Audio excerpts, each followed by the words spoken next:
혹시 김성화 목사님이라는 분을 아십니까?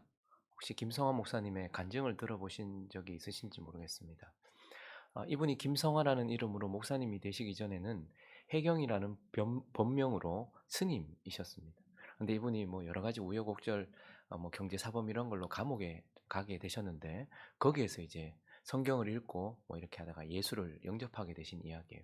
근데 그분이 이제 어, 그 불교에서 기독교로 개종하는 이러한 일의 가장 큰 이유 중에 하나가 죽음을 대하는 예수님의 모습 때문이었습니다.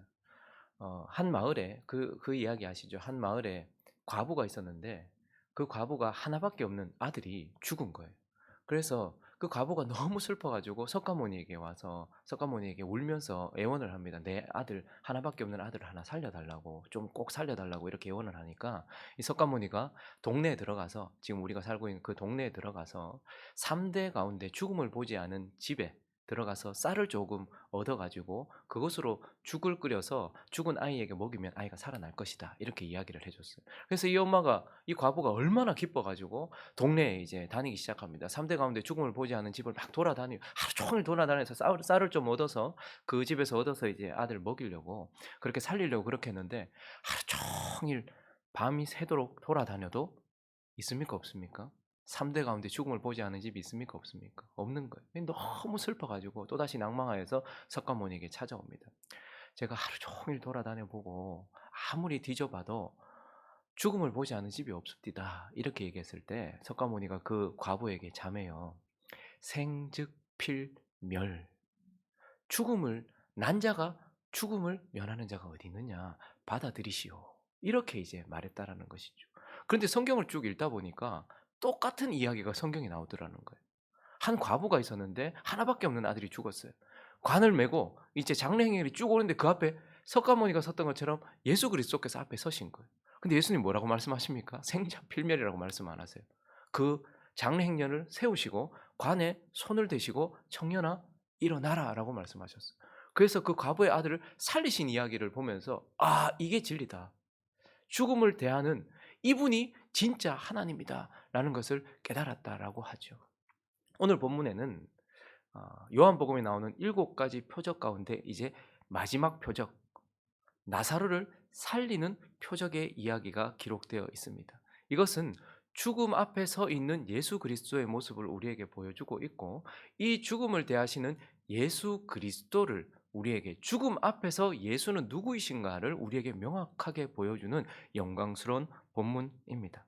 오늘 이 본문을 통하여서 예수가 죽음 앞에서 어떠한 분이신지 우리는 그 교훈을 좀 살펴보고 그러한 예수 그리스도 앞에 서 있는 우리가 어떤 마음으로 살아야 될지를 한 2가지 정도로 나누어서 살펴보려고 합니다.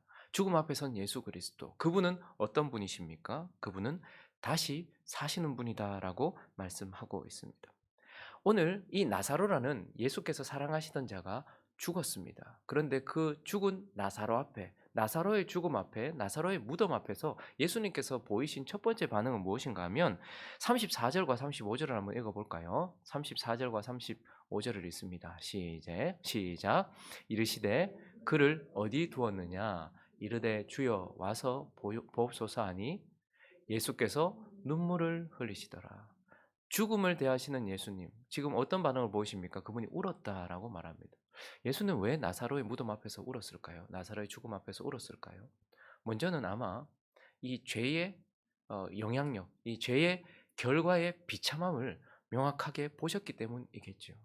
죄가 얼마나 우리를 무너뜨렸는지, 그리고 결국은 그 죄의 삭스로 죽음이 왔다라는 것을 보면서 죄의 결과의 비참함 때문에 그분은 우셨을 것입니다. 그리고 또 그분은 왜 우셨을까요? 나사로는 본래 예수께서 사랑하시던 자다. 그의 백성이다 말하죠. 그러니 그가 사랑하는 자의 죽음을 보면서 그는 슬펐을 것입니다. 그래서 아마 나사로 사랑하는 자의 죽음을 보았기 때문에 그 사랑하는 자의 죽음 때문에 또한 눈물을 흘리셨을 것입니다. 그러나 이제 곧 다시 살리실 건데 왜 우셨을까요? 예수님께서 우셨던 이유는 아마 이제 곧 있을 자기 자신의 죽음을 나사로의 죽음을 통해서 보았기 때문일 것입니다. 지금 이 시간은 이제 곧 있으면 예수님께서 잡히시게 되고 곧 있으면 죽임을 당하시게 되는. 그래서 예수님은 나사로가 죽은 무덤 앞에서 곧 있을 나사로와 같은 자기 백성들의 죄를 담당하여서 죽게 되실 자기 자신의 죽음을 바라보셨기 때문에 그분은 슬퍼하셨을 것입니다. 그런데 이제 일곱 번째 표적이 일어나는 이 장면에서 예수님은 다섯 번째 자기 계시를 지금 선포하고 계십니다. 이 죽음 앞에서 자기 자신도 나사로와 같이 죽을 것이라는 것을 바라보시면서 우셨지만 25절을 선포하고 계십니다. 읽어보겠습니다. 시작. 예수께서 이르시되 나는 부활이요 생명이니. 그분이 지금 이 죽음 앞에서 나도 나사로와 같이 죽을 것이다. 나도 나사로와 같은 나의 백성들의 죄 때문에 나도 죽을 것이다. 그러나 그는 뭐라고 말합니까? 그것이 끝이 아니다. 예수께서 이르시되 나는 부활이요 나는 생명이다 라고 말씀하시면서 그분이 떡을 찢으시면서 그분의 죽음에 대하여 명확하게 보여주셨던 것처럼 이제 나사로를 살리시면서 내가 이 죽은 나사로와 같이 죽겠지만 나는 다시 살아날 부활의 주요 생명의 주다. 그 죽음을 이기고 다시 사는 자다라고 자기 자신을 선포하고 계시는 것입니다. 그리고 이제 오늘 본문을 통해서 예수님께서는 어떤 분이신가? 그분은 자신이 다시 사실 것이라는 것만 말씀하신 것이 아니고 이제 이 본문이 우리에게 의미 있는 이유는 두 번째, 그분은 다시 살리시는 분이기도 하다라는 것을 우리에게 가르쳐 주고 있습니다. 예수님께서 나는 부활이다. 그 죽음 앞에서 지금 자기 오라버니가 죽어 있는 그 슬픔 앞에 서 있는데 나는 부활이다. 나는 생명이다. 나는 죽겠지만 나는 살 것이다. 이것이 우리에게 무슨 큰 의미가 있습니까?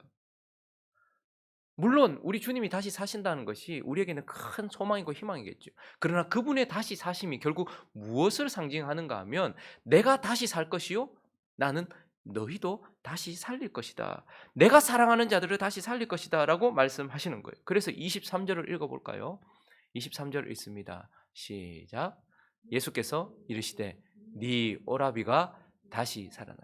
나는 다시 살아날 나는 부활이요 생명이다. 그러나 나는 내가 사랑하는 네 오라버니, 내가 사랑하는 나의 백성들 또한 다시 살릴 것이다 라고 말씀하시면서 그분이 뭘 살린다고 말합니까? 24절을 계속해서 읽어볼까요? 24절 읽어봅니다. 시작.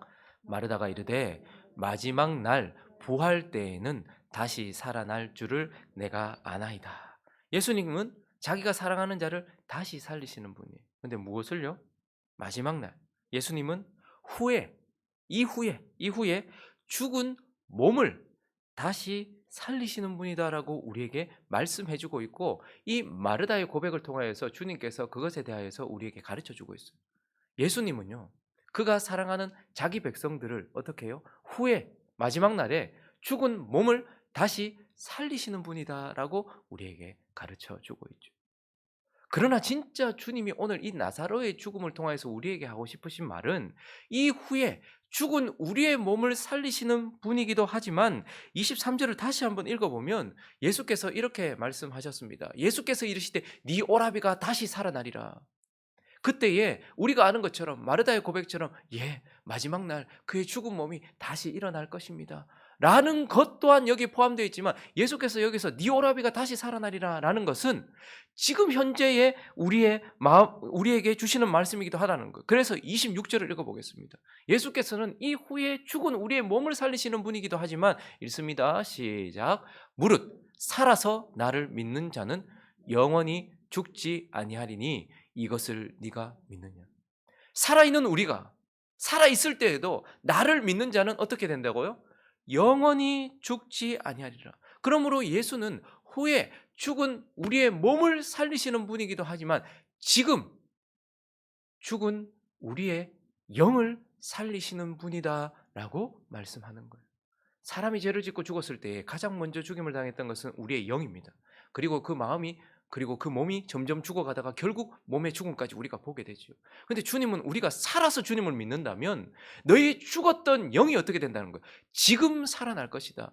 후에 너희 몸이 살아날 것도 분명한 사실이지만 그러나 지금 나사로의 죽음을 통하여서 내가 지금 말하고 싶은 것은 너희가 지금 나를 믿는다면 너희 죽은 영이 지금 살아서 너희가 지금부터 영생을 살게 될 것이다. 이후에 우리의 몸이 다시 살아서 천국을 살아가게 되겠지만 예수를 믿는다는 지금 그 영이 살아서 어떻게 해요? 영생을 시작하게 된다라고 말씀하는 거예요. 그래서요. 에스겔을 통하여서 에스겔 36장을 가보시면 26절을 한번 읽어볼까요? 하나님께서 그 후에 약속, 새 언약을 우리에게 주십니다. 이 언약을 읽어보겠습니다. 시작.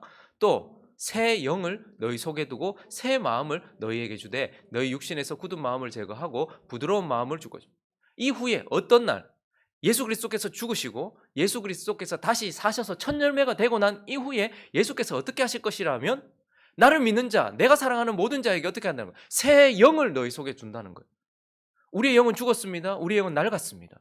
그런데 새 영, 생명의 영, 예수 그리스도의 영을 우리 속에 부으셔서 우리의 영이 살아나고 우리 속에 예수 그리스도의 생명을 주신다라는 거예요. 그러므로 지금 예수 그리스도를 믿는 자는, 예수 그리스도께서 사랑하시는 자는 그를 믿으면 어떻게 된다는 거예요? 지금 살아난다라는 말이에요. 뭐가? 영이. 우리 안에 그래서 누가 사신다는 거예요? 예수 그리스도가 사신다는 거예요. 그분이 나의 영을 살리셨고 내 안에 예수 그리스도의 생명이 있다라고 말하는 거예요. 그래서 에스겔에게 이렇게 말씀하시고 에스겔에게 37장에는 보여주셨습니다. 환상을 통해서 보여주셨죠. 10절만 읽어보겠습니다. 시작. 이에 내가 그 명령대로 대언하였더니 생기가 그들에게 들어가매 그들이 곧 살아나서 일어나서는데 극히 큰 군대더라. 뭐라는 거예요? 예수 그리스도께서 죽으시고 첫 열매가 되셔서 부활하시고 난 이후에는 그가 사랑하는 자들에게 어떻게 해요? 새 영을 부어주셔서 우리의 영을 살리신다는 거예요. 그래서 지금 저와 여러분은 몸은 죽은 것 같으나 아직까지 죽어 있는 것 같으나 마지막에 살리겠지만 지금 저와 여러분의 영은 새 영을 받았단 말입니다. 우리는 낡았고 죽었던 영이 아니라 예수 그리스도의 생명을 가지고 있는 새 영을 가지고 있다는 거예요. 그래서 이 영이 살았고 새 마음을 가졌어요. 그래서 우리의 몸도 죽은 것 같지만 우리의 몸이 지금 뭐죠? 의의 병기, 불의의 병기로 들이던 우리의 몸이 의의 병기가 되어지는 거룩한 하나님의 군대로 섰다는 거예요. 그러므로 저와 여러분이 지금 뭘 가지고 있다는 거예요? 예수의 생명을 가지고 있다라고 말씀하시면서 나는 후에 너희의 몸을 살려 너희가 천국을 살게 할 부활해 주지만 지금 너희의 영을 살려서 너희에게 영생을 살게 하는 나는 그런 자다라고 말씀하고 계시는 것입니다. 그러므로 저와 여러분이 지금 뭘 가지고 있다는 거예요? 생명을 가지고 있다는 거예요. 영생을 가지고 있다라는 거예요. 자, 그런데 이 영생을 언제 볼 수 있습니까? 우리가 언제 이 영생이 내게 실제가 되어집니까? 오늘 본문에는 의미 있는 것들이 드러납니다. 언제 우리는 이 영생이 내 속에 있다라는 것을 실제 깨닫고 그것을 누리게 되고 우리는 그 약속된 생명, 그 생명을 언제 볼 수 있는가? 6절을 한번 읽어보시면요. 오늘 예수께서 나사로의 죽음을 의도하고 있다는 걸 좀 보게 돼요. 자, 나사로가 병들었습니다. 나사로를 사랑했어요. 그런데 병들었다 함을 들으시고 어떻게 하셨대요? 그 계시던 곳에 이틀을 더 유하셨다라고 말씀하고 있습니다. 자, 그리고 17절을 읽습니다. 시작. 예수께서 와서 보시니 나사로가 무덤에 있은지 이미 나으리라. 이틀을 더 지체하시는 바람에 나사로가 죽었어요. 뭐 우리도 그렇지만 유대인들에게 있어서 확실한 죽음은 사흘이 되었을 때 그 사람이 죽고 3일 동안 일어나지 않으면 이 사람 진짜 죽었다라는 거. 근데 나흘이 되었으니까 어떻게 된 거예요? 이틀 더 유하시고 나흘이 되었으니까 완전히 죽었다라는 거예요. 근데 지금 주님이 이틀을 더 유하시지 않았다라면 다른 일이 벌어졌을 수도 있어요. 그런데 지금 이틀을 더 유하셨어요. 죽음을 더 기다리셨단 말입니다. 오히려 완전히 죽을 때까지 기다리셨다는 거예요. 그리고 난 이후에 제자들과 예수는 살아난 나사로를 보게 될 것입니다. 우리가 언제 부활 생명을 체험하게 되고 실제로 누리게 되겠습니까? 완전히 죽을 때. 저와 여러분이 완전히 죽으면 우리 안에 새 생명이 드러난다라는 거예요. 그러면 많은 사람들이 아브라함이 75세에 하나님께서 약속 부르시고 약속하시고 그에게 아들 준다 했는데 100세 때야 되어서야 그가 아들을 얻었다라고 말하면서 왜 그렇게 오래 끄셨을까? 여러 가지 이유가 있었겠죠. 그러나 한 가지 확실한 것은 무엇입니까? 그에게 약속된 생명, 하나님이 주시는 생명, 새 생명은 언제 보게 되는 것입니까? 아브라함이 완전히 죽을 때, 자기 자신에 대한 죽음을 완전히 인식했을 때야 비로소 새 생명을 얻게 되는 겁니다. 우리가 아는 것처럼 아브라함이 너 아들을 얻을 것이다 라고 했을 때 자기 자신이 여전히 살아서 움직이려고 하는 거예요. 그래서 엘리에셀이라는 자기의 몸종, 자기의 종을 자기의 아들로 양자로 삼으려고 했어요. 그래도 주님이 안 된다고 하니까 또 어떻게 합니까? 하갈이라는 여인을 통해서 어떻게든지 그 생명을 만들어 보려고 했어요. 그래서 주님께서 언제까지 아브라함이 '아 나는 아무것도 아니구나. 나 정말 안 되는구나.'라는 아브라함의 죽음의 때까지 기다리셨고, 오늘 이 부활 생명, 약속된 생명, 나사로의 새 생명은 언제 보게 되냐면 나사로가 완전히 죽어야지. 저와 여러분 속에 있는 새 생명도 언제 보게 될까요? 김형욱이라는 나의 생명이 완전히 죽어야지. 그때서야 비로소 내 안에 있는 예수의 생명이 드러나게 되는 것이죠. 그리고 또 우리는 언제 이 생명을 보게 되고 누리게 될까요? 완전히 죽어야 되는데, 또 하나 의미 있는 말이 오늘 16절에 드러나고 있는데요. 이 생뚱맞게 이런 말을 왜 요한이 기록해 놓았을까? 읽어볼까요? 시작. 디두모라고도 하는 도마가 다른 제자들에게 말하되 우리도 주와 함께 죽으러 가자 하니라. 이 말을 왜 했을까요? 왜 적어 놨을까요? 디도마 쌍둥이라고 하는 이 도마라는 제자가 지금 "아 우리도 주와 함께 죽으러 가자." 이렇게 외쳤어요. 근데 이때 이 의미가 무엇일까? 뭐 여러 추측을 해볼 수 있겠죠. 우리가 잘 아는 것처럼 지금 예수님께서 지금 활동하기 시작하셨을 때 유대인들이 이제 대놓고 예수를 죽이려고 했고, 얼마 전에도 돌로 쳐서 죽이려고 했어요. 그래서 예수님께서 어떻게 하십니까? 피하셨어요. 피하셨는데, 그런데 지금 이제 다시 나사로가 죽었다라는 얘기를 듣고 나사로가 있는 쪽으로 가려고 하시는 거예요. 그러니까 지금도 이쪽 가다가 얼마 전에도 돌로 죽이려고 했는데 이 위험한 곳을 가시려고 합니까? 근데 예수께서 가시겠다는 거예요. 그러니까 도마는 아마 주님에 대한 어떤 비난 섞인 그런 것이 '그래 막 죽자.' 이런 의미로 말했을 수도 있고, 아니면 우리가 일반적으로 받아들이는 '그래 우리가 만약에 죽임을 당하더라도 돌에 맞아 죽더라도 주와 함께 가자. 죽는 게 뭐가 무섭냐? 주와 동행하자.'라는 충성의 고백, 믿음의 고백이었을 수도 있어요. 그러나 그가 어떤 마음으로 고백했든지 간에 오늘 요한이 여기에 이 말을 해 놓은 이유는 부활 생명을 보는 데 있어서 중요한 요소를 우리에게 보여주고 있어요. 언제 제자들이 그리고 예수가 나사로의 새 생명을 보게 됩니까? 다시 사는 나사로를 보게 됩니까? 그것은 나사로가 완전히 죽었을 때예요. 그러나 단순히 나사로가 죽은 것만이 아니라 주와 함께 죽을 때에, 우리가 언제 우리 속에 있는 새 생명을 보게 될까요?